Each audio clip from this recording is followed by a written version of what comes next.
How are you, Jim? I'm good, Hassan. Nice to, like I said, virtually meet Yeah, you.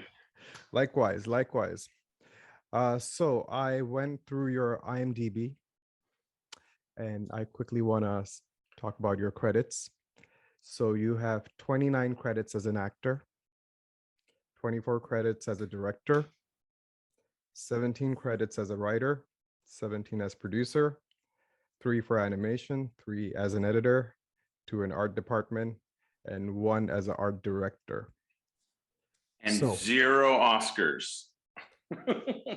soon, hopefully soon. We'll put a 1 in front of that 0. 1, or I'll say, let's make it 100. There you go. That sounds reasonable to me. Yeah. Where did this journey start? Oh boy. Ever since I was a young child, well, we're going to start there chronologically each year. No, but I was the kid that when friends of my brothers or sisters would come over, I would run to them and say, look at this comic book I made. Here, can you look at it? I was always making stuff. Had a real vivid imagination. And it kind of never went away. I'm still that kid running up to people saying, look at my movie, look at my movie. At one point, I wanted to be an artist. I thought I was going to be an artist for a magazine. I don't know if you're familiar with Mad Magazine. Yeah. I wanted to be Sergio Aragonés from Mad Magazine. I wanted to be Al Jaffe. I wanted to be a cartoonist. And that lasted years and years and years. And then there was a period when I became a teenager when I wanted to be a filmmaker, an independent filmmaker even. And I dabbled with that a little bit and realized, well, I'm not a big fan of cameras, of the technical side. And also the number one factor, when you make a movie with actors and actresses, they have to show up. And if they don't show up, you don't have a film. And people are flaky. And I just thought, So I thought to myself, well, what is my real true love? And that's art and music, those two things. And I said, well, I can combine those and do animation. And this was around probably 1996. And in the next 3 years after that, I started dabbling in animation. And through naivety, went to my local public access TV station and brought a videotape and said, hey, guys, I'd like to have a TV show. And they said, okay. So they must have been very desperate. So they took my stuff and had a public access TV show within months of me even trying to do animation.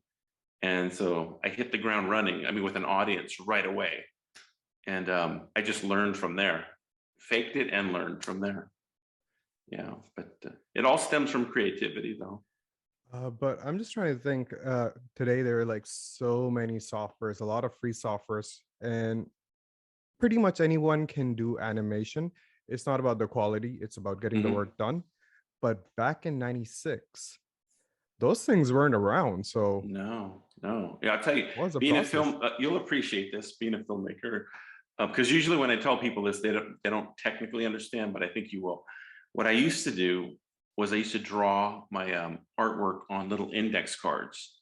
Sometimes color them in, but each of the shots there were a lot of reaction shots, over the shoulders and, establishing shots and things. And then I would take those and I would film them on, I think I was using, is it Super 8 or 8? High 8, high 8, okay. High 8. And I would film those shots, just still shots. Then I would take that footage and dump it edit it onto a video over an audio track that I separately recorded on a 4-track recorder. So I was basically doing an audio video dub on a VHS, matching the characters talking. So there was no movement at first. My first like 7 or 8 cartoons were done like that. They were animatic cartoons. There was no movement. It was just characters. And I got a public access TV show with those. That's Wow. yeah, it was pretty crazy. So I didn't even have any movement in my cartoons for about 2 years, and then slowly Flash came along and things like that started happening. So I also noticed, like in your early works and even in some of the more recent projects you've done, uh, there are a lot of one-man shows. So how is it like for animation specifically? I would like to know the process of doing a one-man show. Yeah, early on, it was almost a challenge to do everything myself.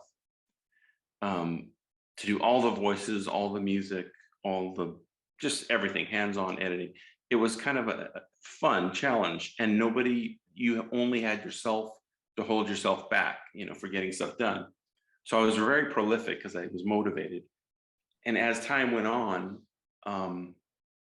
it became adding a voice here and there from a guest star kind of became fun. And then over the last 7 years or 5 years, it's become like my thrill, like to work with other people. Like I got a little bit of that, and so it's like putting chocolate chips into a cookie, and then you just start eating the chips.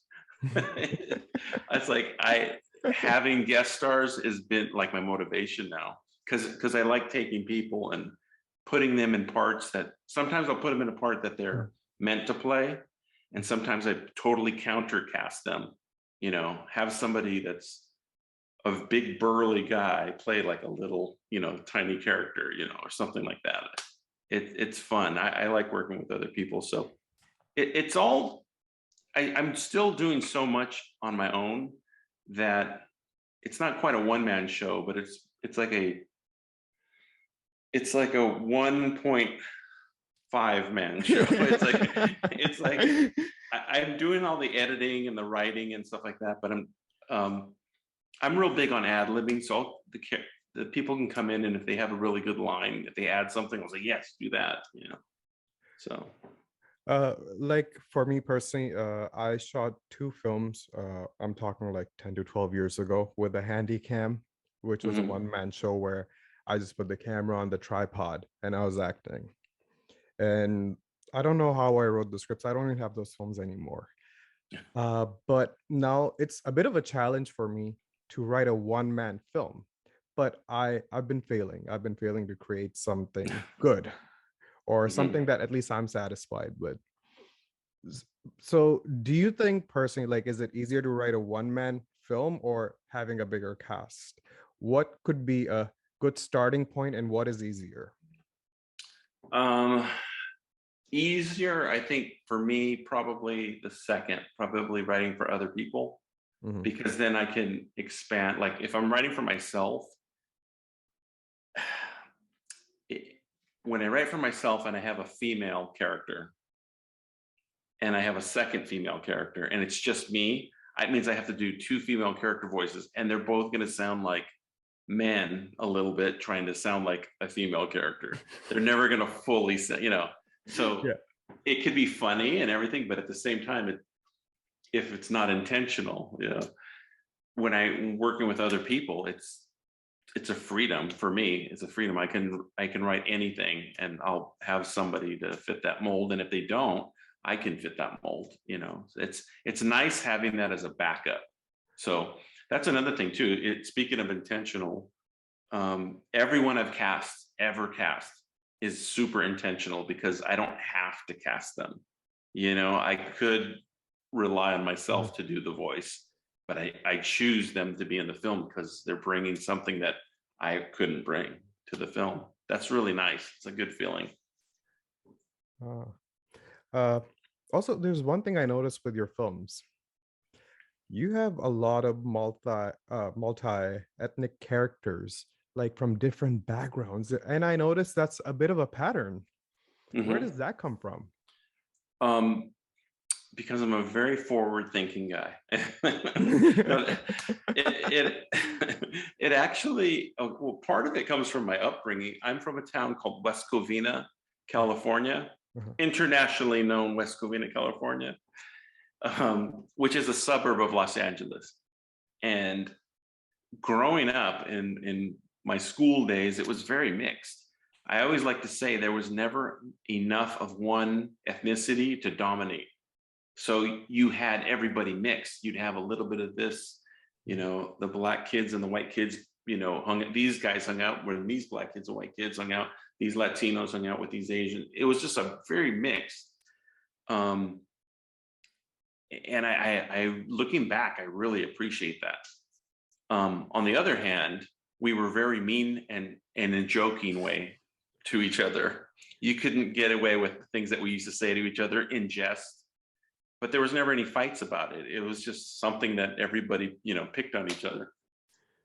But I think I carried that along to my films too. I also always thought, in my mind, I think in films, even in animation, we've been conditioned for so many years that the lead hero, if I see something on television and it's an ensemble cast, and you have a Latino character and a black girl and an Asian man and a white guy with a chiseled jaw, I'm like, that's the star. And sure enough, that's the star of the thing, and I don't care if they're vampires. That's going to be the lead. He's the leader, and or she. But there's always a Caucasian, character. And I just think we became used to it growing up because so many of our favorite classic movies have that as the. And it's not, and honestly, it's not even a knock against what's been done in the past. I love all of those movies, but I always thought, well, why can't that person be the lead? Or why can't that person be the lead? Why can't that third person back there in the background be the lead? Because that's how life is. And life is, the hero isn't always a chiseled, jawed white guy. It's sometimes it's a short, person with glasses that has thinning hair and and a belly, and works at a book distributor. To me, that's interesting. I tend to like the side characters more than Hollywood leads, but Hollywood leads sell because we're conditioned. That's what I believe. It's because we're conditioned. I mean, we're all part of it. Yeah, exactly. We're all part of it. We support it as well. No matter how totally. much we complain grew about up it, with we still watch it. Because we grew up with it. Yeah. Yeah. There's another thing which I noticed in your films is that you're really good at recreating different eras.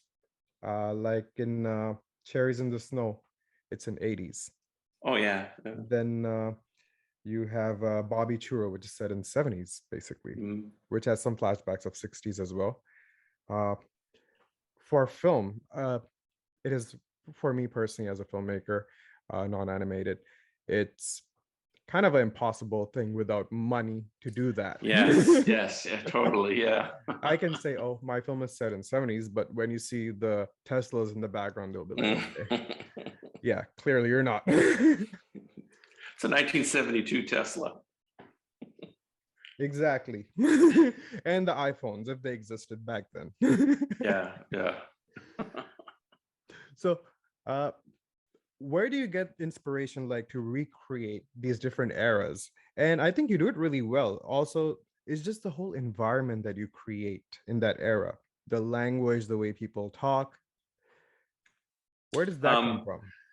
Partially because I'm a child of the 70s and 80s. So that's all. I think I have a grasp on those two eras specifically because I grew up in those as a kid. But also for me, really, you just said the magic word, atmosphere is huge. Atmosphere is huge. How many times have you seen a movie where the opening shot is incredible and they in a bar and the colors and you're like, this is great, but then 10 minutes in the movie you're like, this is a terrible movie, but it looks great. But atmosphere sucked you into that movie. And I like to carry the atmosphere throughout the movie. It helps carry the project. As far as Yeah, if it's 70s or 80s, I have a pretty good firsthand grasp of those because I remember that as a kid.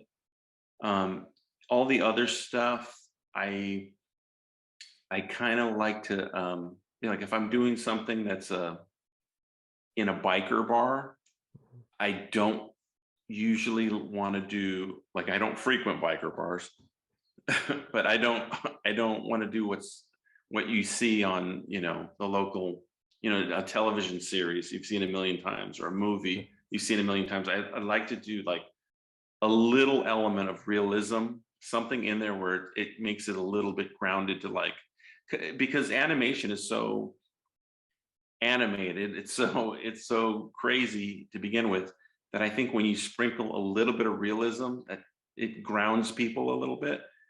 It's kind of a neat, a really cool mix. It's a good recipe,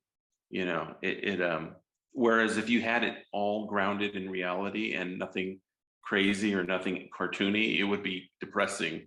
I've seen animations like that where you're like, wow, I'm depressed now.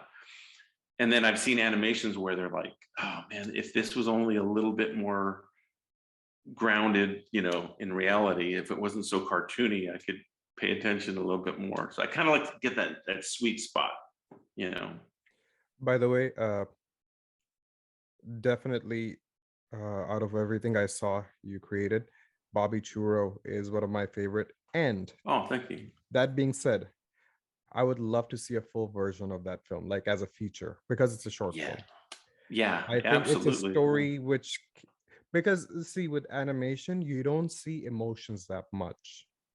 And with your films, I noticed like there's a lot of humor, there are emotions, but this film, like especially without any spoilers, like it's a fairly short film, but it's pretty high on emotions as well.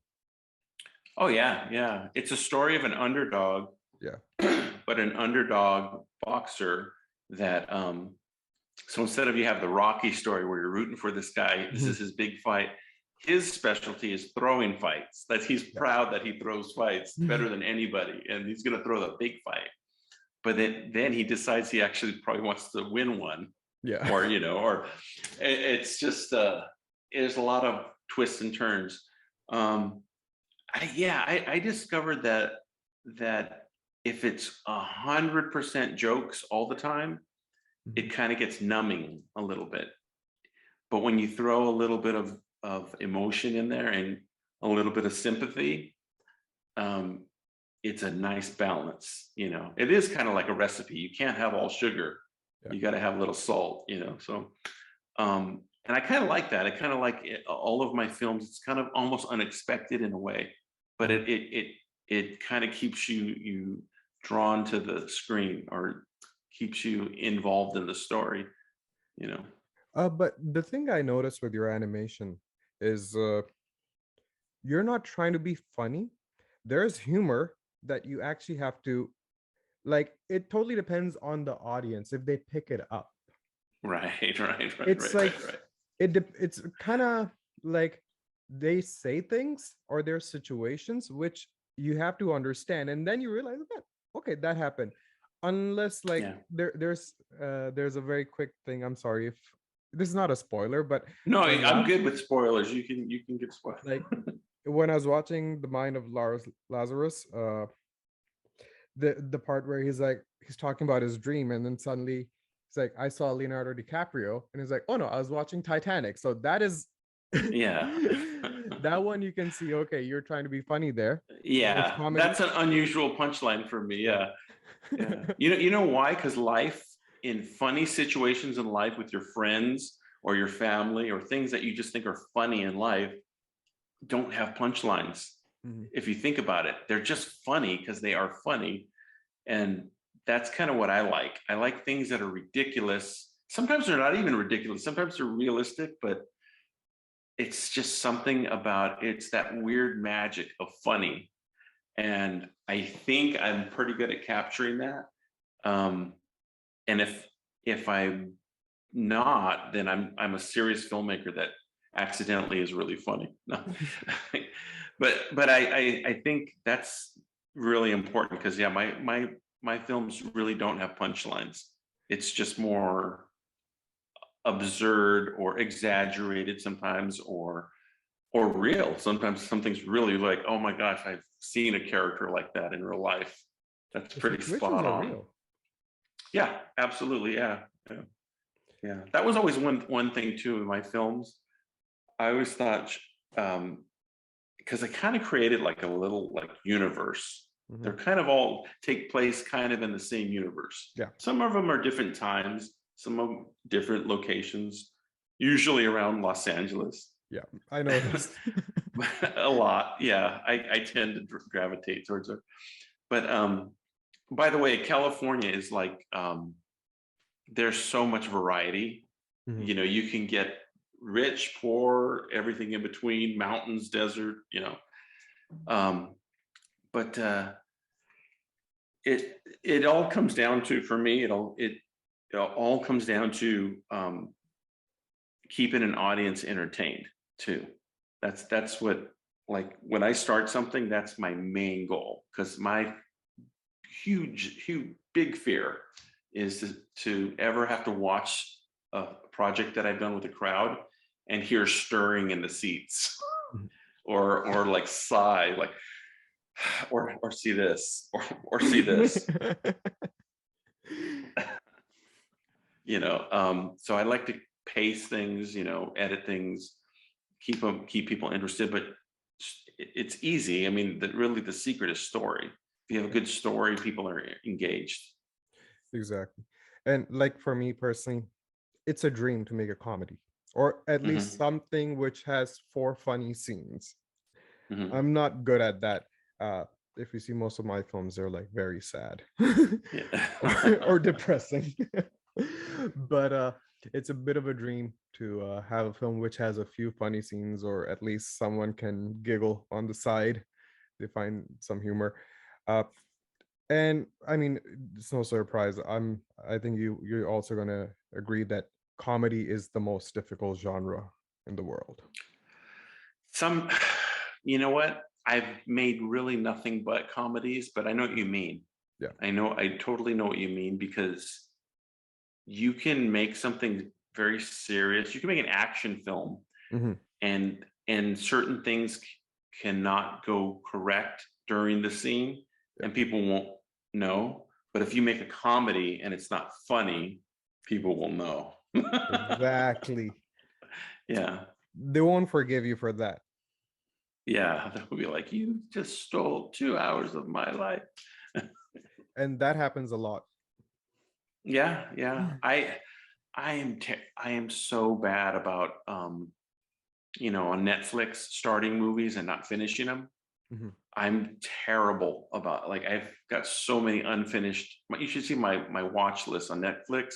It's longer than the Dead Sea Scrolls. It goes on for, and it's because I've started films and I haven't finished them, or, you know, I'm very bad at that. Um, but when I do find something I like, I'll watch it over and over. I don't know, that probably says something about my mentality. Uh, Same. It's the Yeah, yeah. same. uh, so, like, since you're in California and Los Angeles, um, and that's basically, in other words, Hollywood. Sort of. Yeah. Okay. Well, for some people that don't live I was just in there. Hollywood yesterday. Okay. Uh, so there are a lot of actors, pretty much a lot of filmmakers, I'll say. I won't really specify what role. But speaking of animation, mm, animation is a more specialized field, I would say, in filmmaking. And it's not that anyone can do, you have to learn. And so, what's the competition like just within animation? I'm gonna take away filmmaking, like away Mhm. from this, just the animation filmmaking thing here. Um, I think there's kind of two worlds of animation. Mhm. There's what I guess a regular person, the non-animator, would call real animation. Mhm. Like, you know, guys who work for Disney, you know, Nickelodeon, Warner Brothers, DreamWorks, and they do real animation because their movies are real, like big budget, you know. So there's that. And then there's indie animation. And indie animation, just like with the world of comic books, you have the guys who draw Batman, guys who draw Spider-Man, guys who draw the Hulk. And then you have guys who do indie comics, and they can make an indie comic about, putting their child to sleep, or, going to work, or, indie comics can be about anything. It's kind of like that with animation. I definitely fall on the far spectrum of indie animation. In fact, my animator friends, it's like sometimes they speak a different language than me, or their references are things I have no idea what they're talking about. I probably should be a lot more educated in the history of animation than I am, but I have super respect for those guys. Like, what they do is incredible. But like I kind of mentioned earlier, that was never the angle I was coming at it from. I was never trying to be an incredible animator. Drawing, that's another case. Like, I want my drawing and my art to look great, but I never was approaching, like, I don't think I'd ever do a fully animated film, because that would probably kill me. But I think there really are two camps. The animator camp are very familiar with each other's work, and it's like this whole like not a club, but there's a certain understanding. They all have the same books, the same reference books. And then the indie animation kind of dabbles in that, but you have experimental guys, you have, but one thing that I think the indie animation has is freedom. And that's huge to me. That's really, really huge. I did make a film called Revengeance. I teamed with Bill Plimpton, and that was the biggest, I won't say it was a joke between us, but he would shake his head because he would mention these animated legends and these things about animation like that. And he goes, well, so-and-so and so-and-so. And I'll be like, did you ever watch animation, Jim? I'm like, I see. Yeah, I grew up watching Saturday Night Live, Bill. Looney Tunes. I was totally familiar with Looney Tunes, Bugs Bunny. But yeah, it's kind of like music too. A lot of things I equate with music. It's, how you have like really serious musicians. Yeah. To me, those would be the animators. And then you have like the punk rock or the new wave kids that buy a little synthesizer. That's more like the indie animation to me.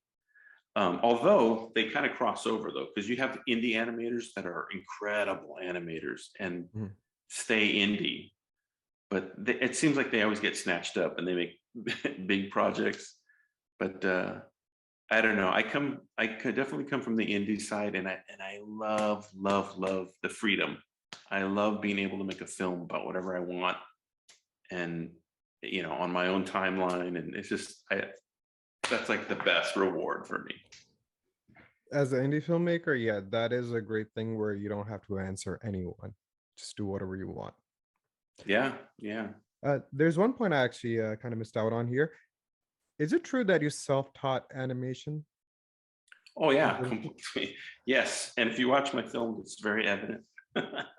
Yes, absolutely. Well, I picked up tips from other indie animators, like, oh, that's how you do that, and that's how you do that.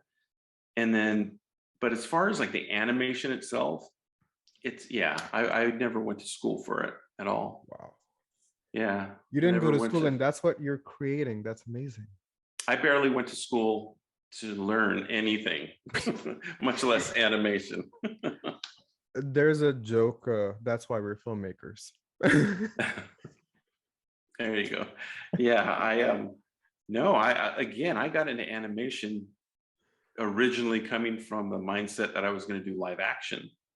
Like, I wanted to do live action films when at the very beginning, and realized the logistics of the live action was just it wasn't as fun. Now, if I could just sit in a chair and point, that's different. If you had that kind of power and pull, but obviously I didn't. As an indie filmmaker, you got to lug your own cameras and lights and rigging and, you know, everything, sound, and it's all on you. And then the actors are, you know, you got to wrangle the actors, you know, and hey, are you going to be late? Well, we can't film then, you know. And that's what pushed me over to animation. There was a time too, I wanted to be a music producer too. I thought I would do that, and I dabbled in that, but then I realized it just felt like if I'm doing all this work, I want to have something to show for it of mine. And that's where that came in. That's where the animation and making animated films came in. Plus I went to a thing, I don't know if you're familiar with a thing called Spike and Mike. They have an animation festival called Sick and Twisted. It's actually where Mike Judge premiered for the first time. His Beavis and Butthead and all that. He premiered it at Spike and Mike. And I saw that, and I saw Mike Judge's work. And I was like, for one, I was blown away. I loved it so much. But I also thought, I can kind of do that. Like, I kind of draw like him, you know, similar. And that was in like 95 or 96. I think that's what got me on my path of thinking animation. I think that changed everything when I saw that. No, it's so amazing. Like, you didn't formally learn it, but you're so good at it. And I have seen the progression in your films. Yeah, yeah. Like I said, Bobby Tour is also one of your older films.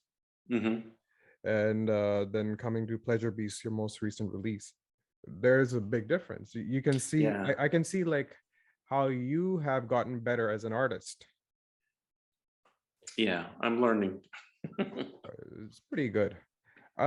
But you also do the music for your films. Oh yeah, it's funny. Just the other day, I was talking to somebody about that. They asked me if I do the music first or if I do the, you know, and I thought about it, and I think for most of my films, I've done at least some of the music first. That kind of like drives the films a little bit. That's something that to me is also, I mean, take your filmmaking process and take whatever part of that process that you're like, all right, this is the part that I really like doing this part. This isn't the hard part. This is the fun part. The music is that for me. It's the music is the fun part. Like, oh, this is not work. This is, I mean, the whole thing's fun, but except for lip sync is not fun. Yeah. Lip sync is not. Lip sync, when instead of sending people to prison, we should have them do lip sync for animation. That would be, they would never commit a crime again. But the music is the treat for me. And like I said, again, a lot of times I'll do music ahead of time, some of it at least. Pleasure Beast was a little bit different. Pleasure Beast, I had like 2 things recorded when I started the project, including the title track. But then I had to score the film, kind of. And I realized, oh man, this is why I don't do soundtracks, because coming up with a scene and then saying I have to write something to match that scene or music that fits that scene. I thought it sounded so easy to me, but when I'm actually doing it, it's not the same. It's easier to have music and go, you know what, this music would go good in a you know, this type of a scene, or this music would go good at the beginning of a fight, or this, you know, and then to kind of push that, save that music for later. So I tend to do that more than not. So would you does it ever happen where the music kind of inspires the story, since the music comes first? Oh yeah, a lot that happens. I'll have a piece of music, and this is another thing too. Everything that you've seen on screen from me is 2, 3, 4 years old, sometimes older, including Pleasure Beast. They're ideas that I had years ago, a couple of years ago, and then said, well, I'll stockpile this for later. And in those years, I'll just do music randomly. And I'll say, oh, this would work really well in this film. Make a note, you know, and then kind of put it away in a folder for that film. And then kind of build it up. And now I've got 5 songs and I don't have a film, you know. And it does, it totally, to me, it builds the atmosphere of the film. It's like, to me, it's like writing the Rocky theme before Rocky was out and going, oh my God, I got to make a movie. This song, I have to do a boxing movie and put this song, Gonna Fly Now. You know, sometimes it's that simple. Sometimes we did Pleasure Beast, the song Pleasure Beast. We did that like 3 years ago, and I didn't have that Pleasure Beast idea written down or anything. And then I said, it's time to do Pleasure Beast. Now I should come up with a story. And is your brother also a musician? Yeah, I have 2 brothers that one sings and one is a really good guitarist. Brother Steve is the guitarist. Brother Bob, it actually plays Bobby Churro. Yeah. Because the opening track in Pleasure Beast, the guitar. Yeah, that's Steve. Yeah, he's really good. Steve's, remember I talked earlier about real musicians? Okay. Steve's a real musician. I'm over here. I'm the punk rock, you know, he's this guy. I'm the guy with a keyboard. It's funny. This is another similarity between us. My brother's a musician. He scored 2 of my films. Oh, really? Wow. That's Obsession awesome. And Charlene. And yeah. Does he play multiple instruments, or does he play? Mostly on guitar and some electronic. Now, did you do the music beforehand, or did you do it? Did he score it to that? See, that's what a normal, regular mind does. a person that's smart does it after you film the film. Yeah, not before. See, because the problem with me is, like I mentioned before we started, is that 70% of my film is written, so 30% is still missing. So people don't know what's gonna come out. Yeah, well, that's good though. That gives you freedom to kind of, you know. I've always said this: if you're doing independent films, you always hear studio filmmakers say, "Oh, I miss when I could, you know, was making my own student films or was making independent films, and you know, we could just pick up and do this and change the end." You know, they lament on those days. Mm-hmm. And I'm thinking, we're here now. We should enjoy that. We should enjoy the freedom that we have. Just go crazy with it. Yeah, we don't have the $29 million budget they always have, but you know, we have the freedom. I have a $29 budget. So on a good day. On a good day, yeah. Trying to hit 30. So you need a $1 for the coffee. There you go. Yeah. So like you have films on YouTube, and I know you have films on other platforms as well. The ones I wasn't able to see, like the one with Bill Plimpton. Mm-hmm. I think it's on Amazon. It's on Amazon? Amazon. Yeah, Revengeance is on Amazon, and I have like 5 things on Amazon, I think. Yeah.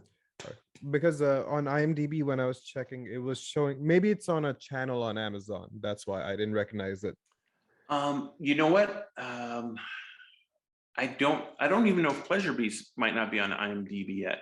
I think I need to update my IMDb. I think it's a little outdated.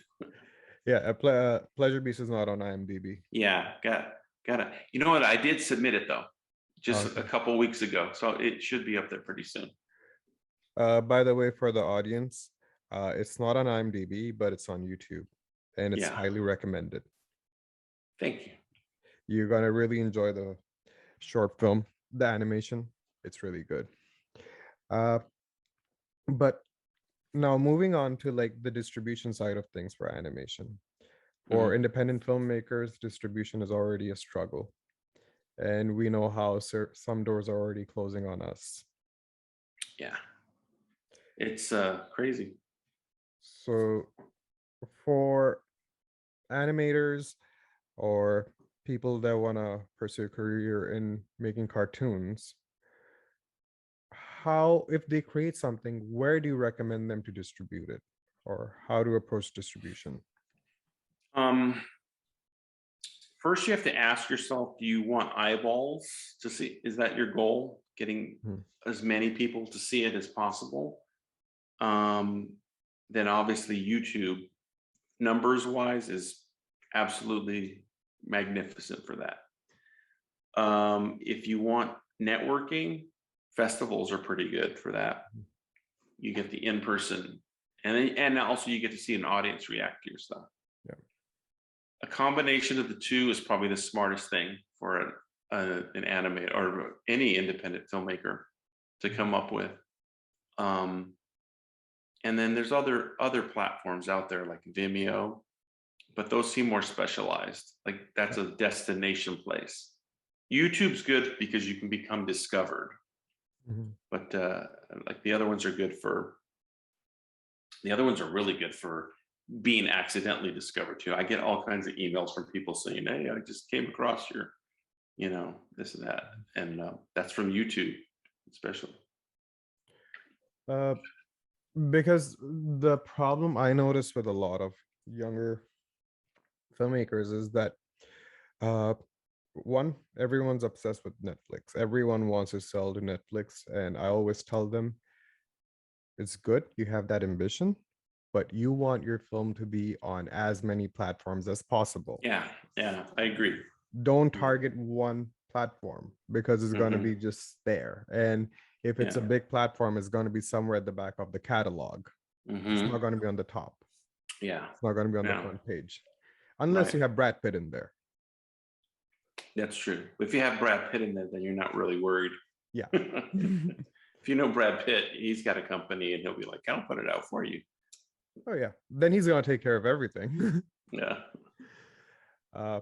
But they mostly look down upon on YouTube. That's what, at least most of the people I have encountered with. Yeah. They're like, I want my film to be on a bigger platform for better reach, but they don't realize the power of YouTube. YouTube is the biggest platform. Right. It's the biggest. Did you know that YouTube's the biggest music repository in the world? I heard that. Yep. Yeah, that's amazing. Wow. Yeah, absolutely. YouTube's a way to, I mean, you know what, too? It's about prestige, because I'll tell you, I've had films on YouTube for like 20 years now, or however long YouTube's been around. And the minute I got films on Amazon, oh my gosh, you would think like I won the lottery. People were congratulating me and like, finally, you finally did it, Jim. Finally, you're somebody. And I was like, yeah, thanks. But it's all about perception. It really is. So if you have a film on Netflix, if I get a film on Netflix, I'm set. Like, people will be like, that's it, mansion, but that's not the reality. And I've had a film on Revengeance played on, I think it was Hulu. Yeah, it was on Hulu. And that was like always a goal of mine, to get a film on Hulu. Like, oh my God. That's the toughest one. Yeah, we got it on there, and it's like, that's cool. But I mean, it felt great and I was like loving it, but it's like, that's about it. I mean, really, there's not much else after that, Well, because one of the limitations as independent filmmakers we have is we don't have a marketing budget. That's true. Well, we have the $29 that we were talking about. Exactly. And at least $6 can go to marketing. Yep. If $6 are saved after making the film, you'll actually owe $6 when you're done with your independent film. -6. Yeah. No. Again, it's getting tough, but there's still lots of avenues. Yeah. It's not the end of the world.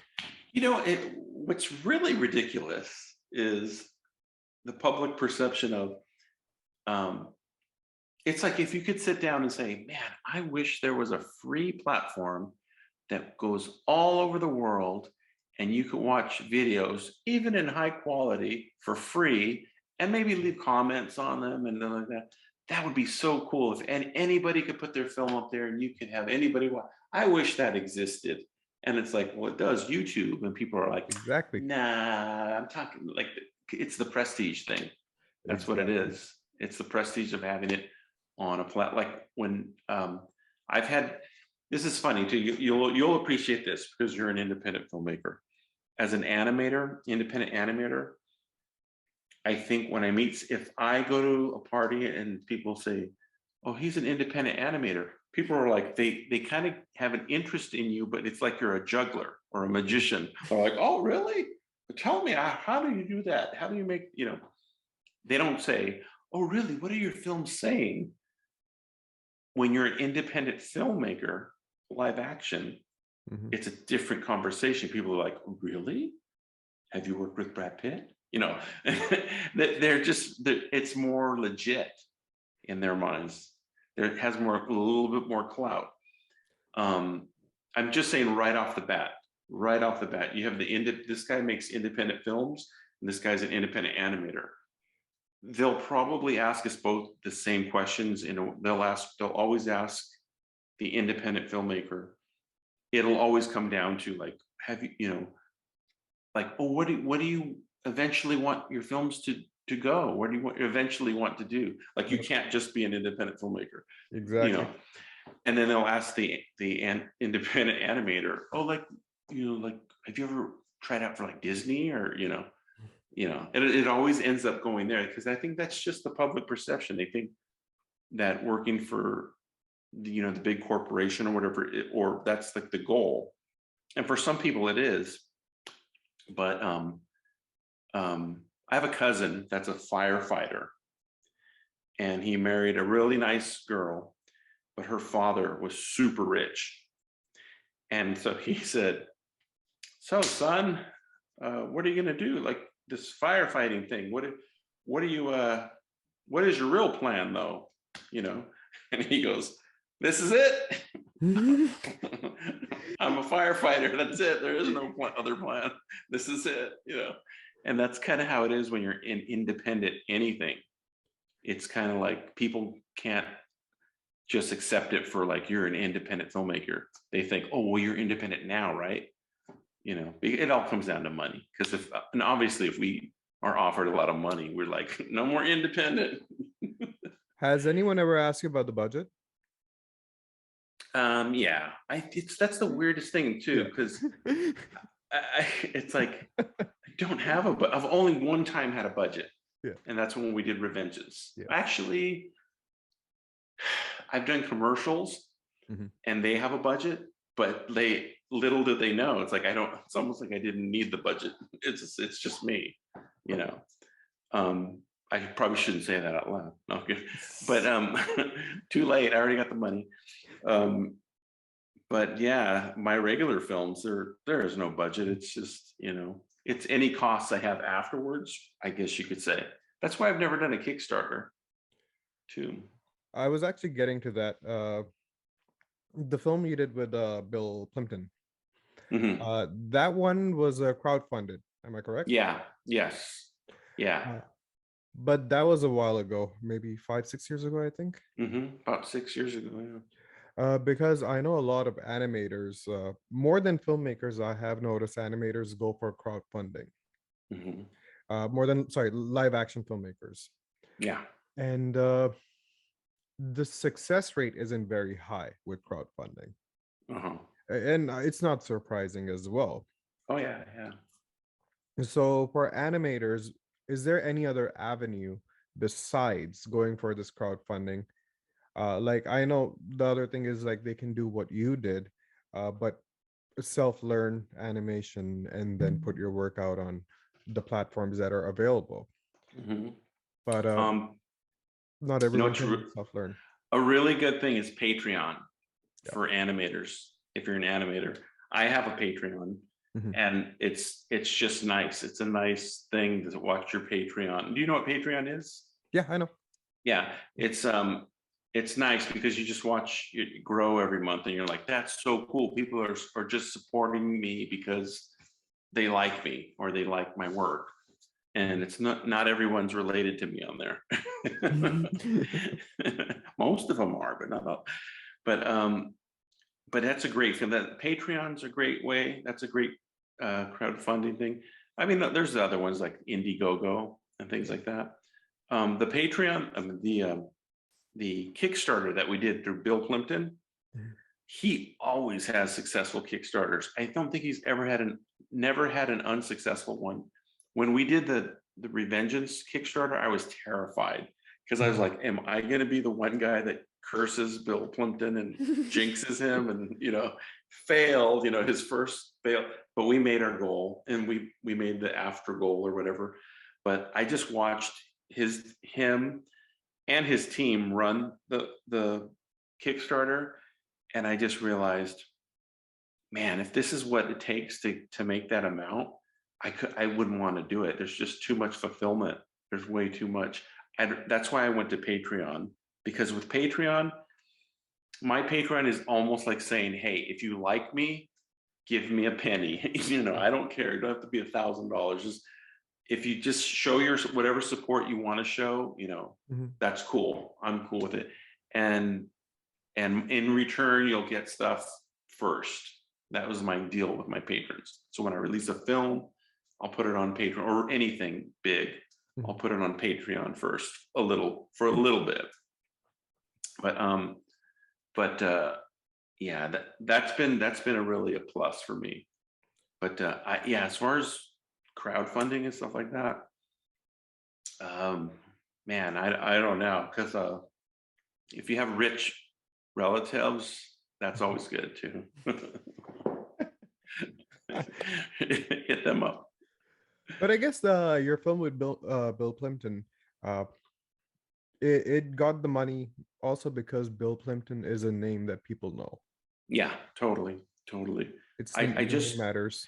He just, the other day we were talking about it, because we never talk money, Bill and I. Usually there's not that much money to talk about anyway. but Revengeance, he was saying he's really happy with Revengeance because we kept the overhead so low. We just had to make this much money and then it would be, profit or whatever, So he's really happy with it. It was a success in his book.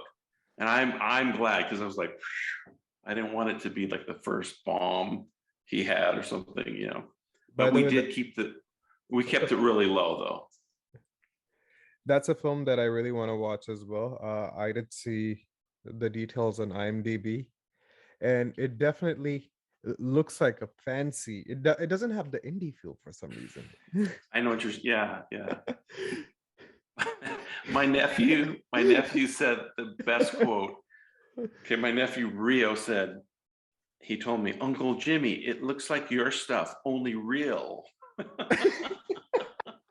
And I was like, I know what you mean. I'm not even going to hate that. I know what you mean. That's so strange. It's Bill Plimpton. When we got together, I thought he was going to draw it in his classic style. Instead, he did this weird hybrid of my style, because I designed the characters. And he took those designs and he did his versions of my designs, but they kind of look like my style a little bit. And it's the strangest thing. And I knew it when he did that. I'm like, it's really, on one hand, it's really cool. But on the other hand, I think the diehard Bill Plimpton fans are going to be like, it's like Eric Clapton doing an album and he just plays piano. They're like, where's the guitar, Eric Clapton? It didn't look like a classic Bill Plimpton film really, but it had elements of it. But I knew that would throw some people. But for what it is, it's very interesting, and it is like a kind of like a comic book come to life. It's very exaggerated. It's very over the top.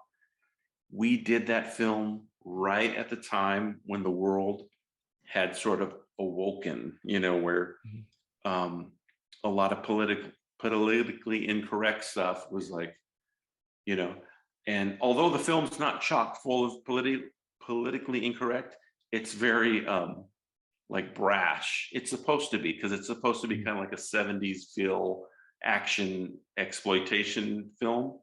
So it has a lot of that, that just real crude, humor to it. But it's a PG-13 film though. I had somebody tell me that they wished it was R. I'm like, I didn't think about that. Like seriously, that one actually does look like a big budget, and like it doesn't have the indie feel. But now it's interesting that you mentioned that it's your style of animation, which actually because I didn't see the trailer, I saw the poster, and then I saw some stills. And the poster did have your style of animation. Now I'm going back and thinking about it. Oh yeah, yeah. Well, it when you watch it, it looks like my drawings a little bit, but they move like Bill Plimpton. Like they don't move like my stuff barely moves. My stuff will be like, whereas Bill Plimpton moves the fingers and moves the arm, you know. And he's a master. He really is. I saw him firsthand. I got to watch Picasso paint, you know. I got to watch Bill Plimpton like sitting in a hotel room. We were just sitting there and he's drawing the film and next sheet and he's drawing the next sheet, and, you know, and I'm over there on the phone, you know. It was incredible. It was a great experience working with them. And most of all, I made a really good friend at it with Bill. So that's pretty incredible. I never thought I'd be able to say that, you know, in my life. You know, Bill Plimpton's my friend. Yeah, it's check that out when you get a chance. Check out. I could have sworn Revengeance was on Amazon right now. I thought it was for rent on Amazon, but it's somewhere. I think it's being distributed by Shout Factory. There's a company called Shout Factory. I believe it is, because they have a big deal with. I think they're distributing all Bill's films, and Revengeance was within that. Yeah. It's just that because on Amazon normally on the site, on IMDb on the side, it shows that you can watch the film on this platform. Oh, okay. Yeah. And then the one it showed on top was I can't remember the name, but it was in Amazon. You're living proof that I have to update my IMDb. By the way, if this is the best testimony for IMDb, I have another friend told me that a couple months ago. He's like, you need to update your IMDb. I'm like, I'll get to it. I need to update my IMDb. It is for filmmakers. It's very important, I guess. And they sure do make it easy. Wink, wink. Because it's actually an easy way for the public to find your work. Yeah. Besides YouTube, if it's on YouTube, that's good. But if it's on other platforms, IMDb automatically kind of narrows it down for. How do you feel about IMDb Pro versus the regular? You can have your picture there. That's it. That's it. I mean, yeah, there are a few more advantages of it, but it takes a while to kind of understand it. Okay. It does get a little complicated at first because it's simple when you're just updating your profile. Yeah. But then a few features get unlocked and you don't know. There's a lot more that comes with that. I'll probably stick with IMDb Poor instead of Pro. So you have a good idea of where you're standing. So of course you got the big celebrities that are top 100. And then like you're somewhere like maybe 1.5 million points below them. And then it's I think I'm the most popular Jim Lujan. Although I did see there was like a pastor named Jim Lujan and he got arrested. Okay. So he might be the most popular Jim Lujan right now. Definitely he might be the popular one there. Just I need to become a pastor and become arrested. Note to self. But I also very quickly I wanted to ask you something about Pleasure Beast.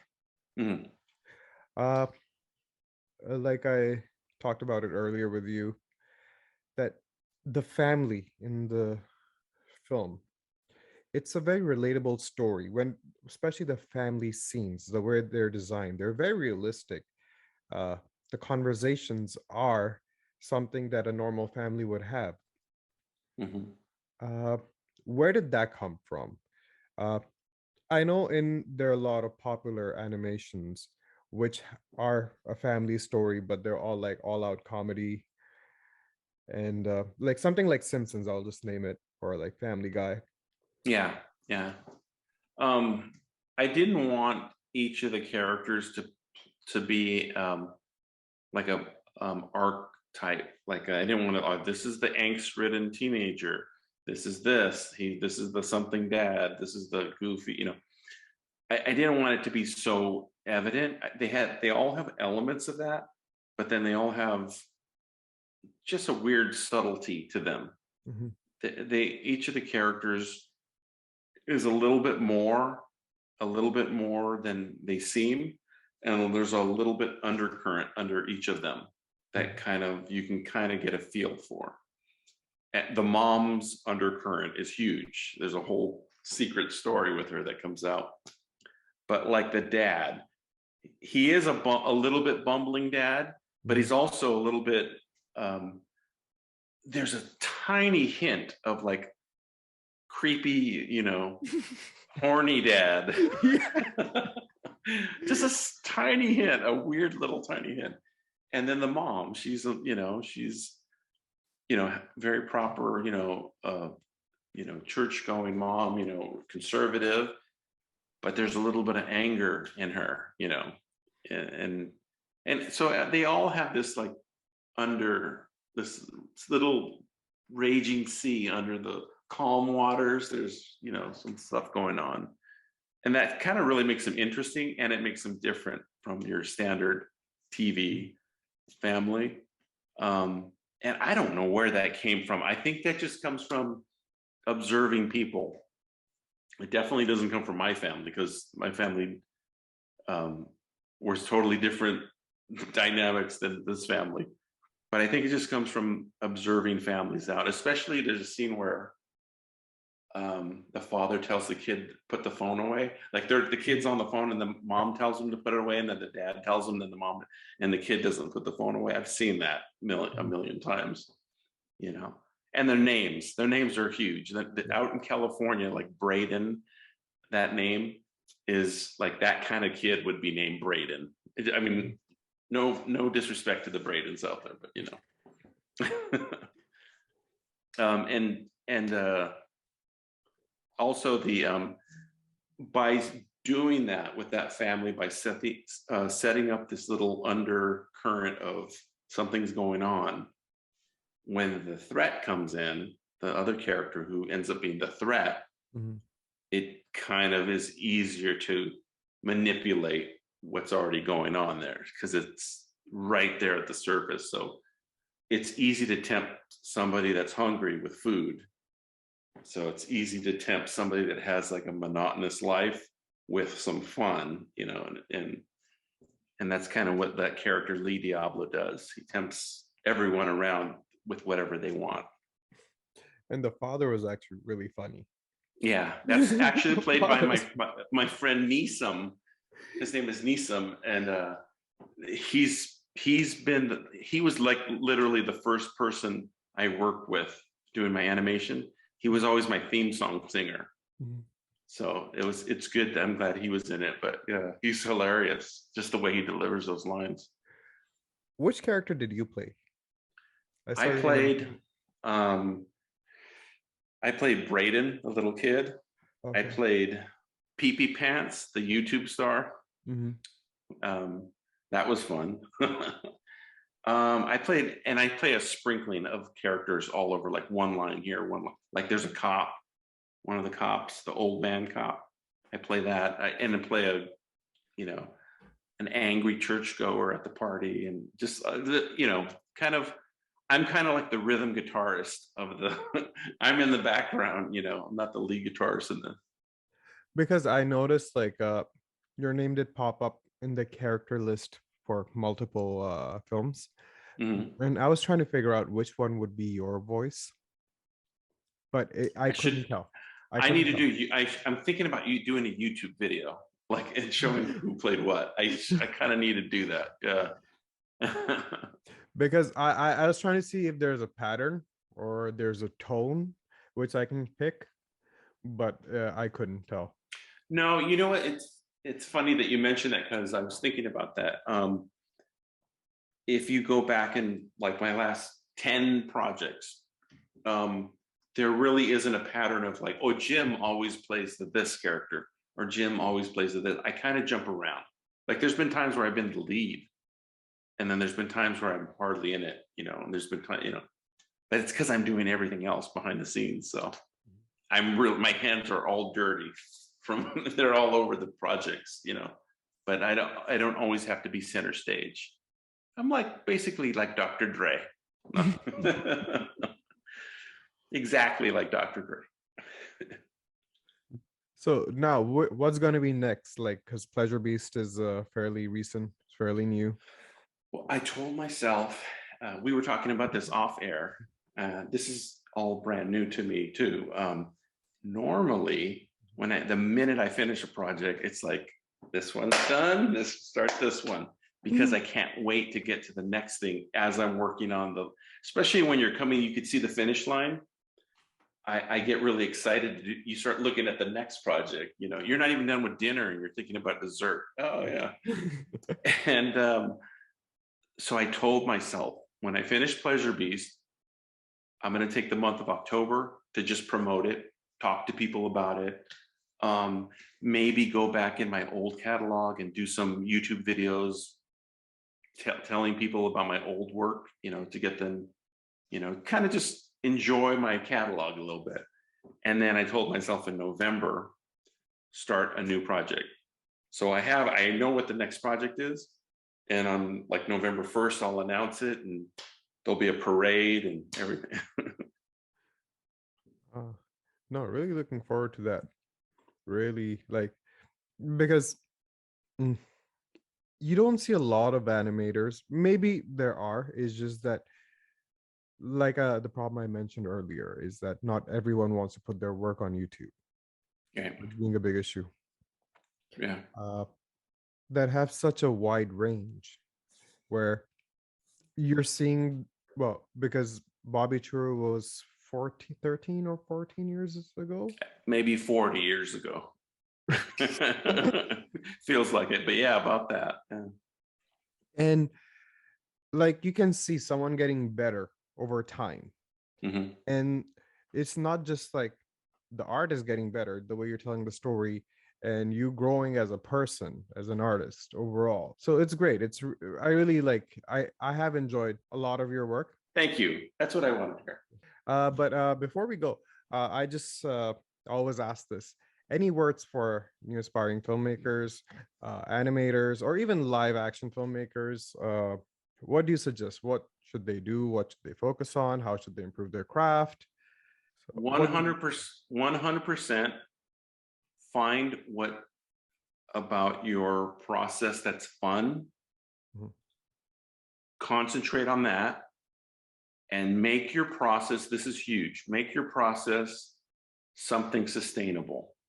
Those two things, you'll have a body of work and you'll have fun doing the work. And because you're having fun doing the work, your work will be better. Now, that being said, I know that not everything's fun when even when you're doing a fun project, there's hard work, but concentrate on the fun. Don't ever let the fun seep out of it. You have to keep that motivation, and then find a method that's sustainable. That's big too.